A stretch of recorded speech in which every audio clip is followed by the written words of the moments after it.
pourtant inscrit à l'article 1er de la Déclaration universelle des droits de l'homme qui stipule que tous les êtres humains naissent libres et égaux en dignité et en droit, force est malheureusement de constater qu'aujourd'hui encore, plus de 15% de la population mondiale vulnérable subissent des discriminations, notamment en matière d'accès à des emplois décents. En sont particulièrement victimes les personnes en situation de handicap, dont 80% des cas, pour des raisons comme l'insuffisance d'instruction et de formation professionnelle, les difficultés financières, techniques et environnementales des entreprises, tant dans le secteur public que privé. Et c'est pour révéler tout cela et formuler des recommandations pertinentes pour améliorer la situation qu'une ONG, Vision Solidaire Togo, a mené une étude prospective d'identification des opportunités d'emploi pour les personnes en situation de handicap. Nous avons remarqué que les personnes en situation de handicap, leur précarité est essentiellement due au fait qu'ils sont mis en marge du marché de l'emploi. Comme ils n'ont pas accès à l'emploi, ils ne peuvent pas gagner des revenus, ils ne peuvent pas gagner un salaire pour pouvoir vivre, avoir une famille et pouvoir être mieux intégré au niveau social. D'où la nécessité de faire cette étude pour voir mais quelles sont les opportunités qui s'offrent à eux au niveau du marché de l'emploi au Togo. Quels sont les différents types de métiers qui existent au Togo et comment une personne en situation de handicap peut s'insérer dans ces métiers.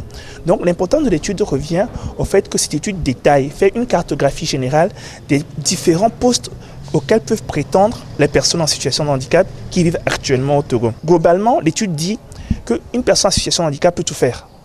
Mais il faut avoir des mesures adaptées pour son poste pour qu'il puisse arriver à mieux faire. Donc on est sûr qu'avec cette étude, on va quitter les postes de manutention pour arriver à de plus en plus des postes de responsabilité, de cadre pour les personnes en situation de handicap. Le plaidoyer est donc désormais à l'adaptation de l'environnement professionnel aux déficiences des personnes handicapées et aussi à promouvoir des appels d'offres et avis de recrutement davantage incitatifs. Une exigence que partage également et heureusement le gouvernement togolais qui intègre de plus en plus la problématique du handicap dans ses actions. L'appui du gouvernement à cette action s'explique tout simplement par rapport à la politique actuelle. La vision de l'ASCAP, c'est d'avoir une croissance accélérée et d'avoir de l'emploi pour tout le monde. Et il s'agit au finish d'avoir un développement inclusif. Et qui parle de développement inclusif parle de ce que toutes les couches, toutes les populations doivent avoir leur place. Et donc, les personnes en situation de handicap, nous le savons très bien, tout comme les femmes ou les enfants, font partie de ces couches-là qui sont généralement marginalisées.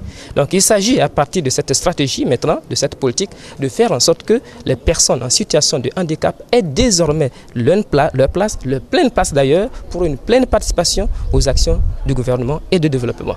À l'issue des travaux, plusieurs recommandations ont été formulées à l'endroit des différents acteurs. Il s'agit essentiellement de faire en sorte que les responsables d'entreprises et autres décideurs puissent comprendre le concept de l'égalité des chances et mieux assimiler les enjeux liés au handicap.